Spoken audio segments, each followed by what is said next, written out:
गौतम बुद्ध ने कहा, खुद पर काम करो, दूसरों को भुला दो। गौतम बुद्ध की एक प्रेरणादायक कहानी बहुत ही सीख दे गई। बहुत समय पहले की बात है, गौतम बुद्ध अपने शिष्यों को शिक्षा देने के लिए गांव में पहुंचे।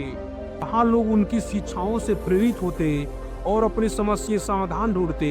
एक दिन एक युवक ने उनसे, भगवान, मैं दूसरों से बहुत जल्दी परेशान हो जाता हूँ, कृपया मुझे बताएं कि मैं इस समस्या से कैसे निपटूंगा। शायद इससे तुम्हें तुम्हारे प्रश्न के उत्तर मिल जाएं। किसी गांव में एक वृद्ध साधु रहते। वे अपने धैर्य और ज्ञान से बहुत प्रसिद्ध थे। लोग उनकी प्रशंसा करते और उनके आसपास अपनी समस्याएं लेकर आते। एक दिन गांव का एक युवा लड़का और उनका मजाक उड़ाने में लगा रहता था, तो हमेशा दूसरों को परेशान कर साधु के पास गया।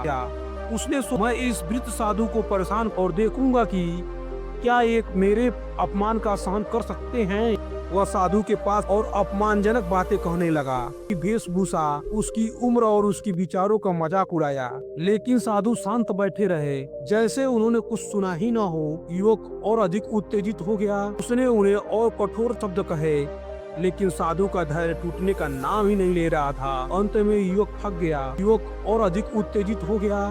उसने उन्हें, तुम मुझ में क्या देखते हो, का नाम ही नहीं ले रहा था।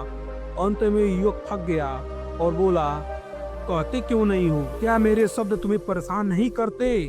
साधु ने मुस्कुराते हुए जवाब दिया, पुत्र, यदि कोई तुम्हें कोई उपहार दे और तुम उसे स्वीकार न करो तो वह तुम किसका रहेगा? युवक ने, यदि मैं तुम्हें स्वीकार न करूं तो वह उस व्यक्ति का रहेगा जिसने दिया था। तो ऐसा ही तुम्हारे शब्दों के साथ है।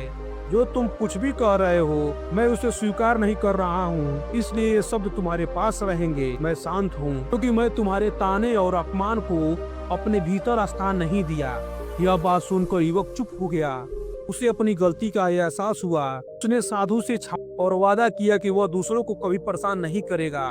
बुद्ध ने युवक से कहा, इस कहानी से तुम क्या समझे? युवक ने जवाब दिया, भगवान, मैं समझ गया हूँ कि यदि मैं दूसरों से नकारात्मक विचारों और शब्दों को अपने भीतर स्थान न दूं, तो वे मुझे कभी परेशान नहीं कर सकते। मुझे अपने मन को शांत और मजबूत रखना होगा। बुद्ध ने कहा, ठीक कहा।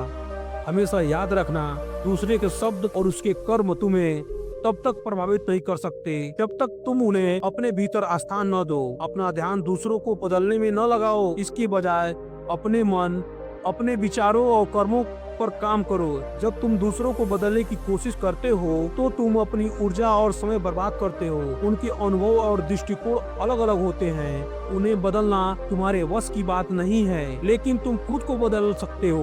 अपने गुणों को निखार सकते हो, अपनी कमजोरियों को दूर कर सकते हो। ये तुम अपनी ऊर्जा दूसरों को खुश करने या उनके विचारों को बदलने में लगाओगे तो तुम अपना समय और शांति, अपनी ऊर्जा को आत्म सुधार में लगाओ। जो लोग तुम्हें ताना मारते हैं या अपमानित करते हैं, वे अपने भीतर के संघर्ष को व्यक्त कर रहे होते हैं। उन्हें माफ करो और उसकी नकारात्मक को अपने जीवन का हिस्सा मत बनाओ। हर दिन अपने विचार और भावनाओं का निरीक्षण करो। ध्यान के माध्यम से अपने मन को शांत और संतुलित बनाओ। यही सच्चा विकास है। अपनी तुलना दूसरों से मत करो। हर व्यक्ति का सफर अलग अलग होता है, तो तुम शांत प्रतिक्रिया देने की स्थिति और बिगाड़ सकती है।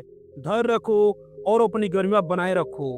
उस युवक ने बुद्ध की शिक्षाओं को अपने जीवन में अपनाने का निश्चय किया। उसने दूसरों की आलोचनाओं और नकारात्मक पर ध्यान देना बंद कर दिया और खुद को सुधारने लगा। धीरे धीरे वह एक शांत और संतुलित व्यक्ति बन गया। ध्यान देना बंद कर दिया। दूसरों को बदलने की कोशिश के बजाय हमें खुद पर काम करना चाहिए। दूसरे के विचार और कर्म हमारे नियंत्रण में नहीं है। इसका मतलब यह है कि दूसरों की नकारात्मक से प्रभावित हुए बिना अपने आत्म विकास पर ध्यान केंद्रित करें। यही सच्ची शांति और सफलता की कुंजी है।